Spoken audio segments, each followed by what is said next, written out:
Mirzapur season 3 के episode 2 में स्वागत है आप सभी का। और इस एपिसोड का नाम है मैक्सिको। इस एपिसोड की स्टार्टिंग में दिखाया जाता है वाल्मीकि नाम के एक आदमी को, जो कि 3 बंदों को पेड़ से बांध दिया होता है और उनको एक कहानी सुना रहा होता है मृत्यु और मोक्ष की। इस वजह से उसके साथ जो बंदा बैठा होता है वो कहता है कि वाल्मीकि भैया आप तो बहुत मस्त कहानी सुनाते हैं। और इधर दिखाया जाता है एक बंदा नोटों की गड्डियां गिन रहा है और फिर वो कहानी सुनाते सुनाते उन तीनों बंदों को ठोक देता है। इस वजह से वो कहता है कि अब ये इलाका तुम्हारा हुआ। एंड देन उसके पास एक फोन आता है और फिर वो जय हिंद बोलता है, जिससे पता चलता है कि वो तो एक पुलिस ऑफिसर है। उसको ऑर्डर मिलता है कि भाई तुम्हें मैक्सिको निकलना है और फिर वो अपने बंदों को बोलता है चलो भैया मैक्सिको निकलना है। उसके बंदे शॉक्ड हो जाते हैं कि हम मैक्सिको जाने का मौका मिलेगा और फिर बोलता है मैक्सिको का मतलब मिर्जापुर बे, बहुत मजा आएगा। और वो निकल जाते हैं मिर्जापुर के लिए। उनको ऑर्डर मिलता है कि तुम्हें गुड्डू पंडित पे नजर रखनी है। अब ये कहानी शिफ्ट हो जाती है सिवान में, यानी कि भरत त्यागी और शरद शुक्ला पे। ये दोनों बात कर रहे होते हैं अपने फैमिली के बारे में, क्योंकि शरद ने अपना फादर खोया होता है और त्यागी ने अपना छोटा भाई शत्रुघ्न। और इस चक्कर में ये दोनों बातें कर रहे होते हैं कि भाई हम दोनों का दुख सेम ही है और मैं समझ सकता हूं तुम अपने भाई को नहीं भुला पा रहे हो और इन सब की वजह तुम अपने आप को मान रहे हो, लेकिन तुम्हें सब कुछ भुलाना पड़ेगा और तुम्हें आगे बढ़ना पड़ेगा, तभी तुम आगे बढ़ पाओगे और सिवान पे राज कर पाओगे। एंड देन फिर दिखाया जाता है दत्ता त्यागी को। दत्ता त्यागी जो है वो आते हैं और वो पूछते हैं सरस से एक बात बताओ, त्रिपाठी जो थे वो तुम्हारे दुश्मन थे लेकिन तुमने उनकी जान क्यों बचाई? और शरद शुक्ला कहता है कि देखिए मिर्जापुर पे राज करने के लिए त्रिपाठी जी का हाथ होना बहुत ज्यादा जरूरी है। अगर वो मेरे साथ खड़े होंगे तो सारी सिंपैथी मेरी तरफ जनरेट होगी और वहां के लोग मेरे को दूसरा मुन्ना भैया मानेंगे।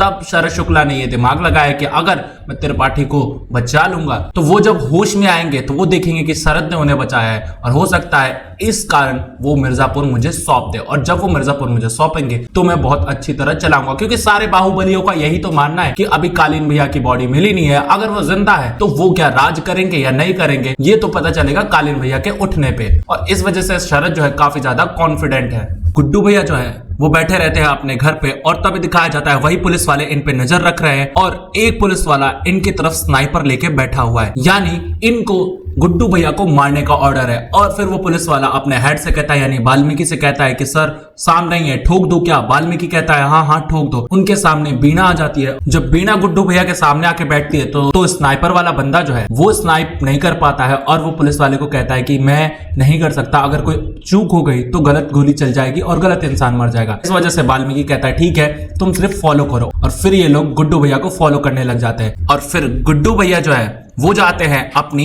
कंपनी पे, यानी कि जो त्रिपाठी की कंपनी थी अब उनकी है। वो सोच रहे हैं कि क्यों ना मैं हथियार का बिजनेस वापस से बढ़ा लूं। एंड वो जाके सबको कहते हैं कि बताओ हथियार क्यों नहीं बिक रहे हैं। इधर वो पर्सन कहता है देखिए हथियार की तो डिमांड है, पर आप ना लोहा पिघला रहे हो ना हथियार बना रहे हो, तो कैसे डिमांड पूरी होगी और कैसे आप पैसे कमाओगे?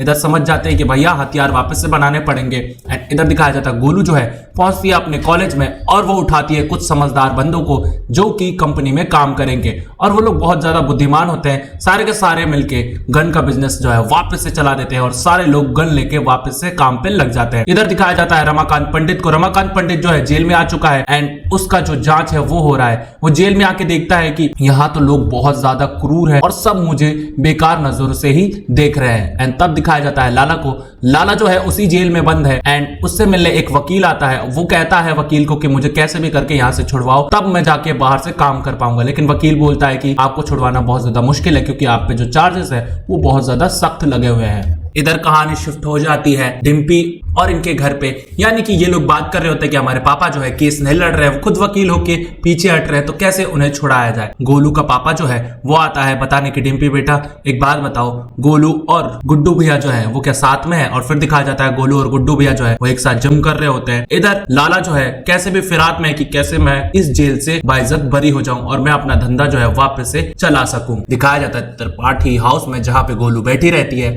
और वहां पे उसके पापा के कहते हैं कि ये देखो फाइल, सारे जो खेत थे जेपी यादव ने गुड्डू भैया के नाम कर दिए थे, लेकिन अब वो खेत माधुरी के नाम हो चुके हैं और इसके बाद माधुरी अब तुम्हें खेत नहीं देने वाली है। माधुरी मुन्ना की पत्नी है और वो चाहती है कि उसे खेत ना मिले और अफीम का जो बिजनेस है ये अभी रुका रहे। वो नहीं चाहती है कि प्रदेश में गैंगस्टर्स है वो इन सब चीजों का यूज करे। इधर गोलू जो है वो कहती है गुड्डू भैया से कि देखिए यहाँ क्या हो रहा है। तभी वहां पे बीना आ जाती है। बीना कहती है कि एक बात बताओ, लाला को तो तुम जानते हो ना, तो तुम उससे अफीम का बिजनेस करो। लेकिन गोलू कहती है ऐसा कुछ भी नहीं है, अब ये सब कोशिश करना भी नामुमकिन है। इसके बाद बीना कहती है शबनम तो तुम्हारे क्लोज थी ना।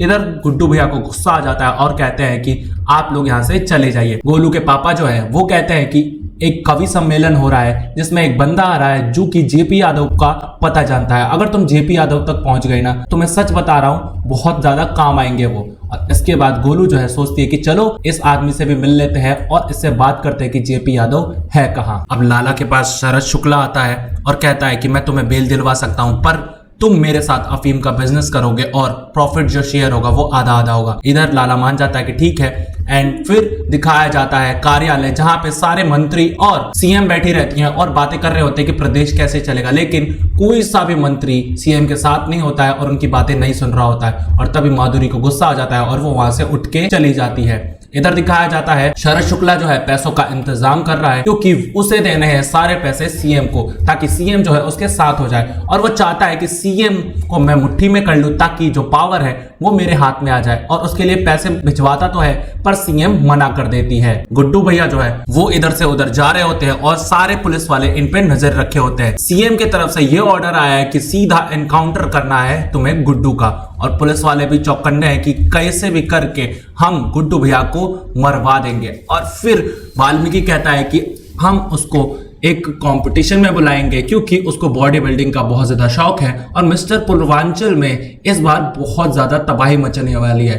अगर गुड्डू वहां तक आ गया ना तो हम एनकाउंटर उसका वहीं करेंगे, वो भी पब्लिकली। होता यह है पुलिस वाला मान जाता है और कहता है कि तुम बस नजर रखो और बताओ कि क्या करना है। एंड देन कहानी शिफ्ट हो जाती है गोलू पे। गोलू जाती है उसी आदमी से मिलने जो कि जेपी यादव से मिला हुआ है। गोलू कहती है कि तुम्हें जेपी यादव का पता बताना पड़ेगा, लेकिन वो आदमी उससे बदतमीजी करने लग जाता है। तभी गोलू कहती है कि ये देख लो मेरे बनते, यहीं छेद देंगे तुम्हें। और फिर वो आदमी मान जाता है, वो कहता है कि अरे यार मैडम आप पहले बताते ना, चलिए हम इंतजाम करवाते हैं जेपी यादव से मिलवाने का आपको। गुड्डू भैया जो है उनको इनविटेशन आया हुआ होता है मिस्टर पूर्वांचल की तरफ से एंड वो जाते हैं उस कंपटीशन में और सारे पुलिस वाले जो है वो भेस बदल के आ गए होते हैं। इधर गोलू जो है वो जाम में फंस जाती है और वो पहुंच नहीं पाती है गुड्डू भैया तक। अब होता ये है वहां पे एक सुपरस्टार भी आया है भोजपुरी का जो नहीं जानता है कि गुड्डू भैया जो है यहाँ के सबसे बड़े बाहुबली है, लेकिन वो बदतमीजी कर देता है थोड़ी बहुत गुड्डू भैया से और गुड्डू भैया उसको चाटा मार देते हैं। तभी पुलिस वाले जो है उस पर हमला कर देते हैं और सारे पुलिस वाले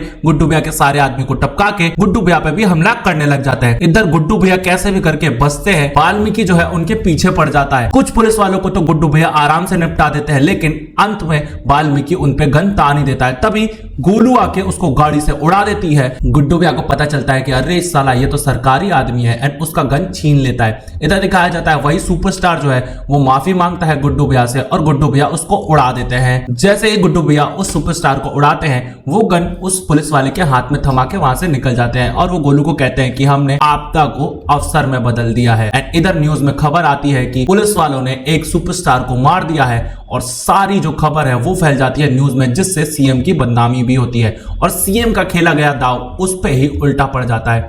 इधर दिखाया जाता है गुड्डू भैया उतरते हैं चौक में, जिस चौक में कालीन भैया और उनके फादर की मूर्ति बनी हुई है और गुड्डू भैया हथौड़े से वो पूरे चौक की मूर्तियां तोड़ देते हैं और कहते हैं कि यहां से अब हमारा राज चालू होगा।